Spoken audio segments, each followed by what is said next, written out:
अगला क्या है, प्रयोग या विकार के आधार पर। क्या आता है, विकार के आधार पर। समझ में आ रहा नहीं? बढ़िया है, तुमको आ रहा नहीं समझ में? आ रहा है ना? के आधार पर। देखो अब यहां पर जहां पर नहीं आता आप पूछ सकते हैं, क्योंकि कोई इतना वो नहीं है, हम आपस में ही पढ़ रहे हैं, तो जहां पर नहीं, मैं इतने इजी वे में पढ़ा रहा हूँ ना, जो नहीं भी जिसने आज पहली बार भी जब अगर व्याकरण नहीं पढ़ी होगी ना, उसको भी ये चीजें आएगी। मैं चाह रहा हूं कि बिल्कुल नॉर्मल तरीके से, बिल्कुल साधारण तरीके से पढ़ा रहा हूं, तो आपको हर चीज समझ में आ जाए, व्याकरण दोबारा पढ़ने की जरूरत ना पड़े। देखो प्रयोग या विकार के आधार पर शब्द क्या होता है। अब विकार का मतलब होता है आपका परिवर्तन। क्या होता है इसका अर्थ है? परिवर्तन। जिन शब्दों में परिवर्तन आता है, जिन शब्दों में परिवर्तन नहीं आता है, वे उसकी बात कर रही है। इसीलिए मैंने प्रयोग, आप किस तरह से प्रयोग कर रहे हो शब्दों को, आप किस तरह से इस्तेमाल कर रहे हो शब्दों का। और जो विकार मतलब होता है परिवर्तन, समझ गए? जहां पर शब्दों में ये इसके आधार पर कितने प्रकार के होते हैं शब्द? दो प्रकार के होते हैं। कितने प्रकार के? दो प्रकार के। एक होता है विकारी शब्द। क्या होता है? विकारी शब्द। एक होते हैं अविकारी शब्द। एक विकारी और एक अविकारी शब्द, ये दो प्रकार के शब्द होते हैं। किसके आधार पर? प्रयोग या विकार के आधार पर। अब इतना सरल चीज है, एक बार पढ़ लोगे हमेशा के लिए रट जाओगे। देखो अब क्या होता है, विकार का मतलब मैंने आपको बता रखा है, क्या होता है? परिवर्तन। और इसका मतलब क्या होगा? अपरिवर्तन। क्या होगा? अपरिवर्तन। आप बताओ फिर इन शब्दों से क्या समझे आप? इन दो शब्दों से आप क्या समझे बताओ? विकारी शब्द में परिवर्तन होगा और अविकारी में नहीं होगा। समझ गए ना? अब वे शब्द विकारी होंगे जिनमें चेंज आ जाएगा। जो शब्द चेंज हो जाएंगे वो क्या कहलाएंगे? और वे शब्द अविकारी होंगे जिनमें कभी चेंज होता ही नहीं है। इसमें लिंग वचन कारक के आधार पर क्या आ जाएगा? और इसमें लिंग वचन कारक के आधार पर परिवर्तन नहीं आएगा। समझ गए? मतलब इसका मेरा कहने का मतलब यह है, ये किसी भी आधार पर परिवर्तन नहीं होंगे। जैसे के तैसे रहेंगे, जैसे हैं वैसे ही रहेंगे। जैसे एक शब्द लिख रहा हूं मैं तेज, आपके लिए एक तेज शब्द लिखा, मैंने लड़की के लिए प्रयोग किया, राधा तेज दौड़ती है। मैंने लड़के के लिए किया, कृष्ण तेज दौड़ता है। देखो यहां पर मैंने लिखा राधा तेज दौड़ती है, दौड़ती है। अब मैंने कृष्ण के लिए कह रहा हूं, कृष्ण तेज दौड़ता है। आया कुछ समझ में? तेज में कोई परिवर्तन आया? तेज जैसे का तैसा ही है। मैंने लिंग परिवर्तन किया यहां पर, मतलब ये पुल्लिंग स्त्रीलिंग को पुल्लिंग में परिवर्तन किया, तो तेज शब्द जैसे का तैसा रहा। तो जो शब्द कभी चेंज नहीं हो सकते वो क्या कहलाएगा? और जिन शब्दों में चेंज आ जाएगा, जैसे दौड़ती का क्या बन गया? क्योंकि किस आधार पर? लिंग के आधार पर इसमें चेंज आ गया। तो ये क्या हो गया? विकारी। और ये क्या हो गया? अविकारी। समझ गए? चलो लिखो। प्रयोग के आधार पर शब्द के कितने भेद होते हैं? दो। कौन कौन से? विकारी और अविकारी शब्द। विकारी व अविकारी शब्द। सरल है, कोई टफ नहीं है, ठीक है? विकारी और अविकारी शब्द। अब पहला आप लिखो इसमें विकारी शब्द। फर्स्ट लिखो विकारी शब्द, हेडिंग डालो विकारी शब्द। विकारी शब्द लिखो डैश करके। जिन शब्दों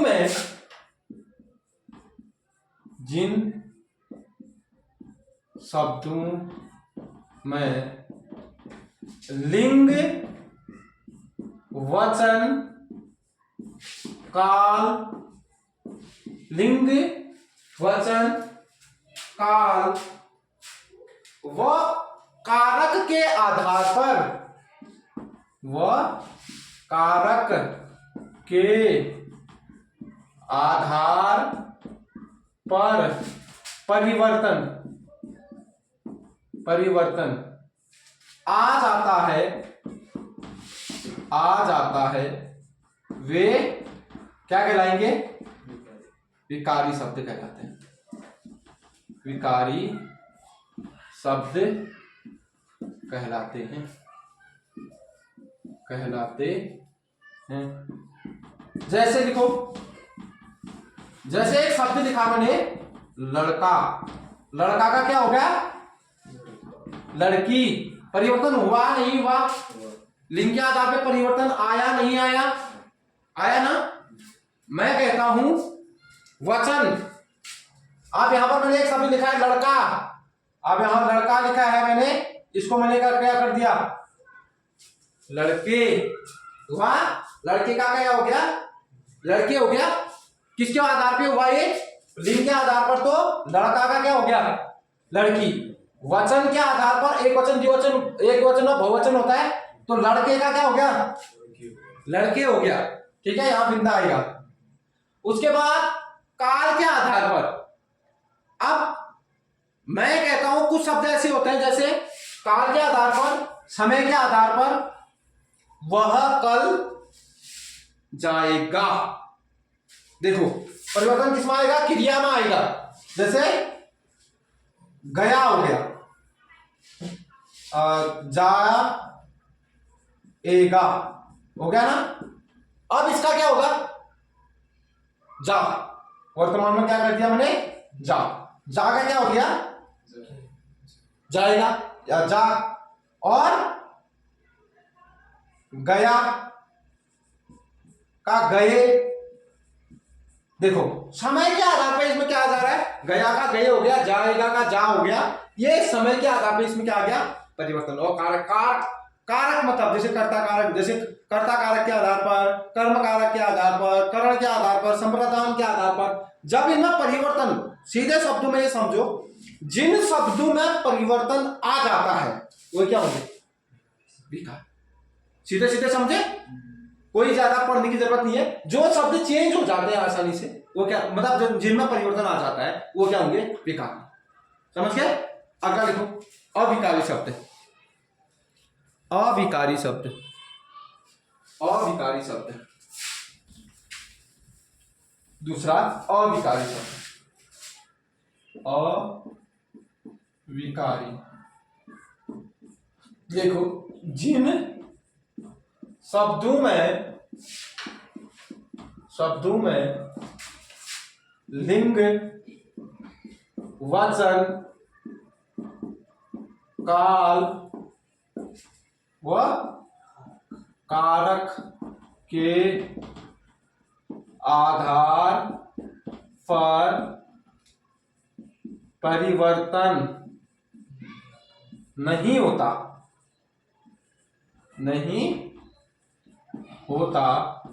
वे क्या कहलाएंगे? अविकारी। एक चीज और देखना, अविकारी शब्द कहते हैं। अभी इसमें लिख दोगे शब्द कहते हैं। देखो एक चीज इसमें लिखो, ऊपर पे लिखो पहले। देखो जो संज्ञा सर्वनाम, इसमें एक चीज ऊपर पे लिख लो, यहीं पर लिख लो, नोट करके। इसमें जो विकारी शब्द लिखे थे आपने, विकारी शब्द जो लिखे थे आपने, विकारी शब्द में ये नोट करके लिख लो।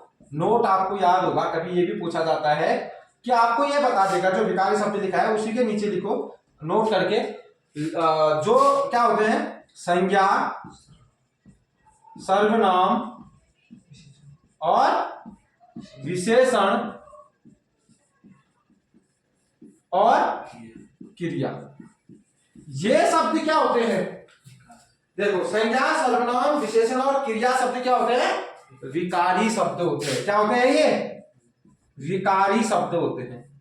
विकारी शब्द होते हैं। देखो जो संज्ञा शब्द होगा, सर्वनाम शब्द होगा, जहां पर भी संज्ञा होगा, सर्वनाम होगा, विशेषण होगा या क्रिया, संज्ञा शब्द हमेशा क्या होगा? विकारी। सर्वनाम शब्द क्या होगा? विकारी। विशेषण क्या होगा? विकारी। और क्रिया भी क्या होगा? विकारी शब्द होगा। मतलब काम वाले जितने भी शब्द होंगे विकारी होगा, उसमें परिवर्तन आ जाएगा। संज्ञा में भी क्या आ जाएगा? परिवर्तन आ जाएगा। सर्वनाम में भी क्या आएगा? परिवर्तन आएगा। और विशेषण में भी क्या आएगा? परिवर्तन आएगा। इसलिए मैं नोट लिखा रहा हूं, कभी आपको पूछा जा सकता है कि निम्नलिखित में से विकारी शब्द कौन से होते हैं, तो आपको पता होना चाहिए संज्ञा, सर्वनाम, विशेषण शब्द क्या होते हैं। आपको अगर ये पता होगा तो कोई संज्ञा शब्द आपको नजर आ रहा है तो तुम टक क्या कर दोगे, इसको टिक करके वो आपका सही हो जाएगा। ठीक है, ये विकारी शब्द होते हैं। इतना मैं दिखाना चाहता। अब यहां पर लिखो, ये लिख दिया आपने। जैसे इसमें लिखो अविकारी शब्दों में तुमने लिखा धीरे धीरे, एक शब्द लिखा, क्या शब्द लिखा? धीरे धीरे। अब देखो राधा धीरे धीरे जा रही है, राम धीरे धीरे जा रहा है, वह कल धीरे धीरे चल रही थी, वह आज धीरे धीरे। धीरे धीरे में कोई परिवर्तन आया? देखो मैं कह रहा हूं कल धीरे धीरे चल रही थी, आज धीरे धीरे चल रही है। देखो ये धीरे धीरे ऊपर भी कल के लिए भी वह कल धीरे धीरे चल रही थी, मतलब जो बीत चुका है भविष्य, उसमें भूतकाल में भी वो धीरे धीरे शब्द आया, वर्तमान काल में भी क्या आया? धीरे धीरे। मैं आने वाले कल के लिए कह रहा हूं, कल वह धीरे धीरे चलेगी। धीरे धीरे में कोई परिवर्तन आया? नहीं आया ना। तो ये शब्द क्या होंगे? जो यहां पर शब्दों में परिवर्तन नहीं आएगा, लिंग, वचन, कारक, काल के आधार पर, वे क्या कहलाएंगे? अविकारी शब्द कहलाएंगे। ठीक है। अब जैसे एक शब्द है इसमें, जैसे आपने लिखा लेकिन, एक शब्द और लिखो इसमें लेकिन। मैंने कहता हूं राधा घर गई लेकिन सोई नहीं, राम घर गया लेकिन उसने लिखा नहीं, वह कल घर गई मगर उसने लेकिन उसने काम नहीं किया, वह आज घर गई लेकिन रास्ता भटक गई। लेकिन में कोई फर्क पड़ा? लड़के घर गए लेकिन रास्ता भटक गई, लड़का घर गया लेकिन रास्ता भटक गया। लेकिन में कोई फर्क पड़ रहा है? देखो जैसे का, चाहे बहुवचन में प्रयोग करो, चाहे कल में प्रयोग करो, चाहे आज में करो, चाहे स्त्रीलिंग में करो, चाहे पुल्लिंग में करो, इन शब्दों में कभी परिवर्तन नहीं होगा। ये हर, चाहे पुल्लिंग हो, चाहे स्त्रीलिंग हो, चाहे समय काल के आधार कहीं पर भी हो, ये एक समान प्रयोग होंगे, जैसे के तैसे प्रयोग होंगे। इसलिए इनको क्या कहा गया है? अविकारी। मतलब ये परिवर्तन नहीं होते, जैसे के तैसे इनको प्रयोग किया जाता है, चाहे आप लिंग के आधार पे करो, वचन के आधार पे करो, काल के आधार पे करो, या कारक के आधार पे करो। समझ गए? आया समझ में? जैसे इसमें लिखो, नोट लिखो, नीचे नोट लिखो आप कौन से शब्द होते हैं ये। ठीक है, नोट लिखो डैश करके, क्रिया विशेषण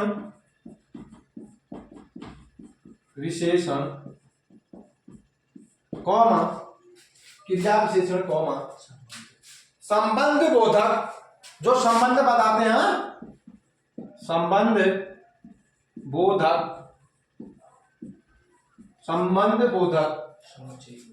और उसके बाद समुच्चय बोधक,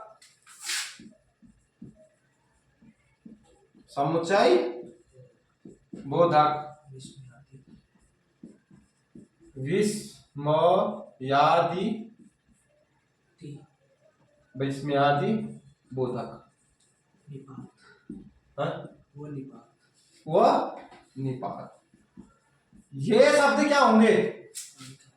निपात किसे बोला जाता है बताओ? जहां पर दो आपके सेंटेंस को जोड़ने का काम कौन करता है? निपात करते हैं। सेंटेंस को जोड़कर एक कहानी बनाने का काम कौन करता है? निपात करते हैं। इसलिए निपात भी क्या होते हैं? ये अविकारी शब्द होते हैं। ठीक है, आपका जो क्रिया विशेषण होगा, आपका जहां पर संबंध बताएगा, आपका विस्मयादि बोधक, जहां पर विस्मयादि बोधक आएंगे विस्मयादि बोधक शब्द भी क्या आएंगे, मैंने आगे की सामने लिखा ना तभी बड़ी ती कर दी इसमें, ठीक है। ये अगर एक ही साथ लिखेंगे तो छोटी ती आएगी इसमें, क्योंकि बाद में विस्मयादि बोधक, विस्मयादि बोधक में भी क्या आएगा, विस्मयादि बोधक का मतलब जैसे अरे हे, ये शब्द अरे हे, अरे राम गया, अरे सीता गई, अरे लड़के गए, अरे लड़का गया, अरे वो कल आए थे, अरे वो आज आए थे, हे राम कल क्या हो गया, हे राम आज क्या हो गया, ये सब क्या होंगे, विस्मयादि बोधक। जहां पर आपको आश्चर्य और शोक की भावना आती है वो विस्मयादि बोधक होते हैं। समुच्चय बोधक जहां पर दो शब्दों को आपस में मिलाया जाता है, निपात जो वाक्य को मिलाने के काम करते हैं। जब मैं इसको पढ़ाऊंगा ना, ये चीजें इसको पढ़ाऊंगा तो आपको अच्छी तरह समझ में आ जाएगा। इन शब्दों में क्या होता है, अभिकारी शब्द होते हैं। सब क्या होते हैं, अभिकारी शब्द।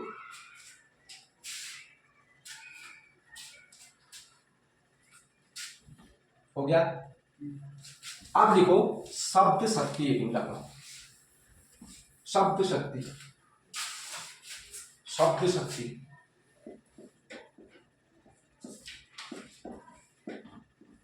शब्द शक्ति एक मिनट।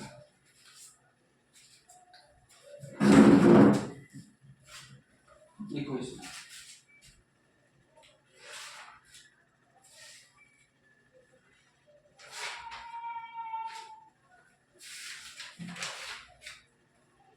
पहला लिखो इसमें शब्द शक्ति, मतलब पहला होता है अभिधा। पहला शब्द शक्ति कितने प्रकार की होती है, 3 प्रकार की होती है। पहला आता है अभिधा, क्या आता है, अभिधा। दूसरा जो आता है वो आता है लक्षण, क्या आता है, लक्षण।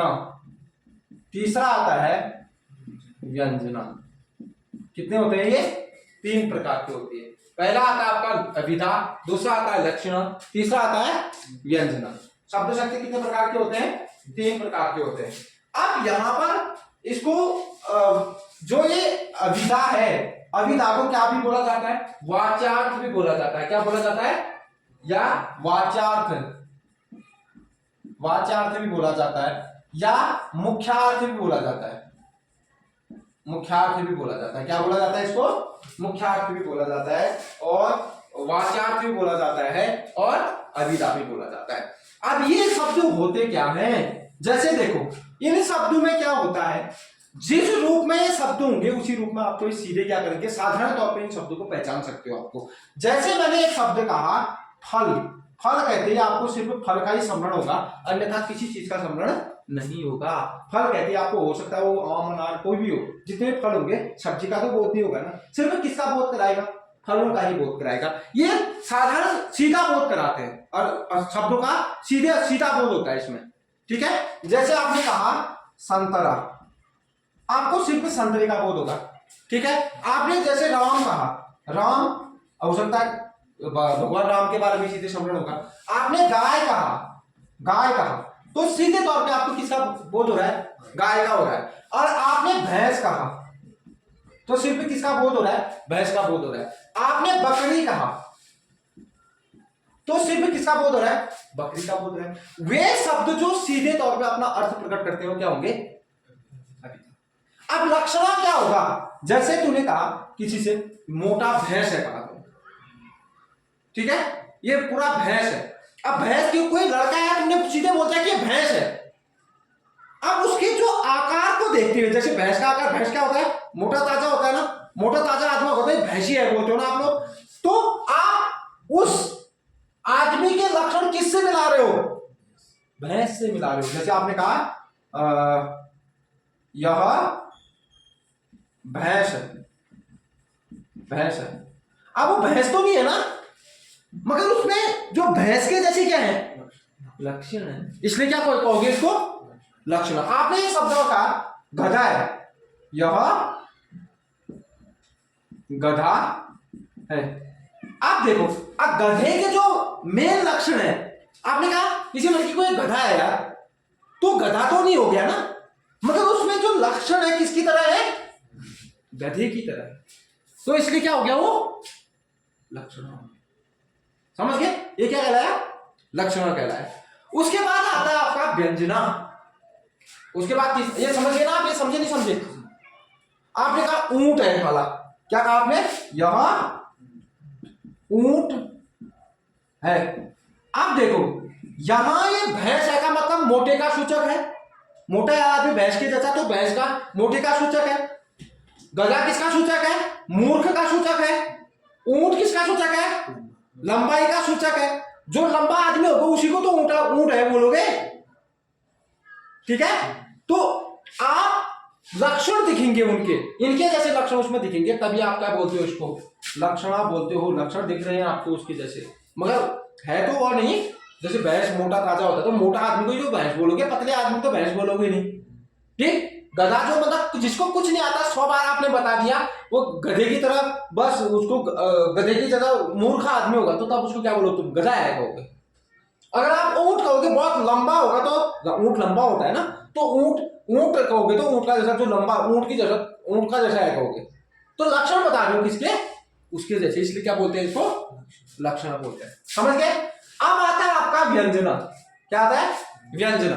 व्यंजना में क्या होता है? देखो यहां पर क्या होता है, आप जैसे चोर लोग हैं, चोर है, आपने कहा जैसे मान लो कोई दो चोर है, क्या है? दो चोर है। चोरों ने क्या कहा? यहां पर देखो, चोर ने बोला अंधेरा हो गया, हो गया। अब ये किसका सूचक है? अंधेरा हो गया, चोरी करने का सूचक है। किसका सूचक है? चोरी करने का सूचक है, इसलिए ये क्या कहलाएगा? व्यंजना कहलाएगा। समझ गए? तुमने कहा 7 बज गए, 7 बज गए। अब ये किसका सूचक है? आपको पता है कि मैं रोज 7 बजे क्या करता हूं? बर्तन धोता हूं, या मैं रोज 7 बजे शाम को दिया जलाता हूं।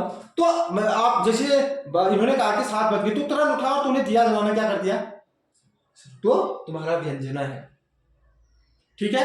जैसे मैंने कहा संकेत करना, व्यंजना का मतलब क्या हो गया? संकेत करना, आपको संकेत देना। व्यंजना का मतलब क्या होता है? संकेत करना, आपको संकेत दे रहा है। जैसे पुजारी है, पुजारी से कहा कि यार, पुजारी मंदिर के बाहर बैठे हैं और लोगों ने कहा अरे यार शाम हो गई है, तो चट उठेगा और वो किसी से कुछ नहीं बोलेगा, क्या करना शुरू कर देगा? आरती करना शुरू कर देगा शाम का। क्यों? क्योंकि वो संकेत है कि वो ठीक उतने बजे क्या करता है, वो काम करता है। कभी तुम्हारे साथ भी होता है ना, तो जैसे तुमने रात को तुम्हारा खाने का टाइम है सिर्फ 9 बजे, ठीक है? अब तुमने कहा, यशु ने तुझसे बोला अरे यार 9 बज गए यार, अब तू शट क्या करने लग जाएगा? रोटी बेलना शुरू कर देगा। तो यही है क्या? व्यंजना। समझ गए? आया? चलो आज इतना ही करते हैं, दिखा दें इसको क्या? देखो क्या है, जिन शब्दों का सीधा सरल, सीधा मतलब सीधा और सरल अर्थ भी कर दो यहां पर, अर्थ वह जिस रूप में शब्द है उसी रूप में क्या करे? समझना। वो क्या होगा? वह अभिधा कहलाता है। क्या कहलाता है? अभिधा कहलाता है। वही क्या है आपका? अभिधा है। जैसे राम सुरेश, जैसे आप लिख लो राम सुरेश फल कमल सूर्य, बहुत सारे शब्द हैं। जैसा वो है उसी अर्थ में उसको क्या करना? समझना। क्या कहलाएगा? अभिधा कहलाएगा, ठीक है? जैसा है उसी अर्थ में उसको समझना क्या कहलाएगा? सीधे से अर्थ में। जिन शब्दों का सीधा अर्थ नहीं होगा, सीधा अर्थ न लेकर उसका दूसरा अर्थ लिया जाएगा, मतलब उसका अलग अर्थ लिया जाएगा, या शब्दों को कहने के लिए उसके लक्षणों को देखा जाएगा।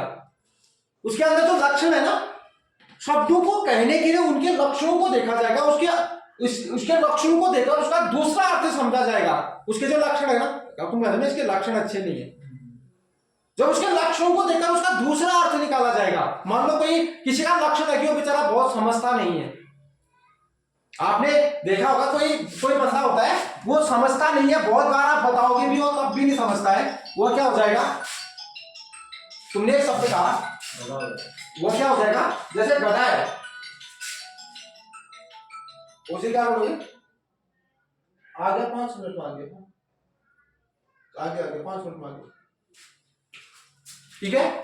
यहां पर देखो, जैसे तुमने कहा गधा है, इसका मतलब यह है कि उसके अंदर ऐसे लक्षण है, गधे के जैसे क्या है, लक्षण है। तुमने कहा ऊंट है, इसका मतलब क्या है, उसके अंदर क्या है, वो बहुत लंबा है, क्या है, लंबा है, उसके लक्षण है कि वो लंबा है, इसलिए तुम क्या कहते हो उसको, ऊंट कहते हो, ठीक है। तुम कहते हो हाथी है, कोई लड़का है उसने बोला हाथी है, मोटा साचा होगा हाथी जैसा, उसके लक्षण है हाथी जैसे, तभी क्या कह दिया उसको, हाथी है। समझ गए, लिख लो उदाहरण, 2-4 उदाहरण लिख लो, आपको समझ में आ जाएगा। इसमें लिखो,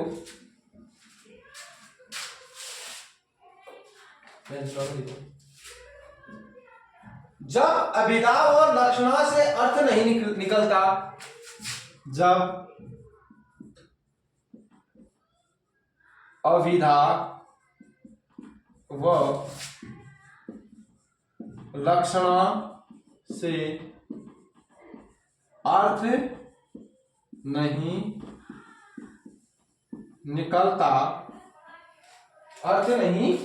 निकलता, विशेष अर्थ निकले तो, विशेष अर्थ निकले तो,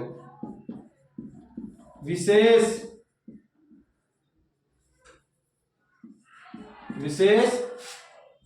अर्थ निकले तो उसे व्यंजना कहते हैं।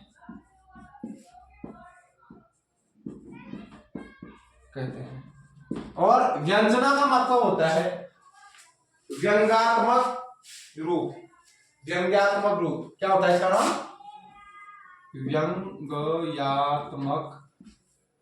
रूप, मतलब व्यंग्यात्मक, व्यंग देना, कटाक्ष देना, ये क्या होता है, व्यंग्यात्मक रूप।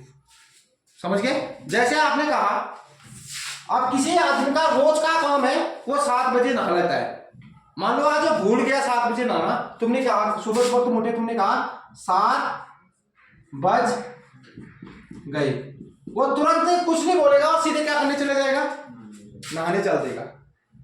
ना लक्षणा है, ना व्यंजना है, ना लक्षणा है, ना अभिधा है, सीधे किसके बात बता रहा है, व्यंजना। तो कोई पंडित जी है, शाम के अंधेरा होते ही वो पूजा करते थे, तुमने कहा उनके साथ तुम बैठे हो, तुमने बोला अंधेरा हो गया, पंडित जी से बोला तुमने अंधेरा हो गया, पंडित जी तुरंत खड़े होकर मंदिर में जाकर हाथ में धोकर क्या करने लग जाएंगे, पूजा करने लग जाएंगे। और उसी तरह चोर क्या करते हैं, चोर अंधेरे में क्या करते हैं, चोरी करते हैं। तुमने अब चोरों को आपस में बात हो रही है, चोर कह रहे हैं कि आज काली रात है, मतलब जो काम जिस समय होते हैं उसको बताना। अब काली रात में क्या करेंगे, चोरी करेंगे। आज तो अच्छी काली रात है बोल दिया तो ये उसमें चोरी करेंगे, इसलिए क्या आ गया इनका, चोरी का संकेत कर। समझ गए, ये आज क्या आ जाएगा, आपका व्यंजना आ जाएगा। समझ गए।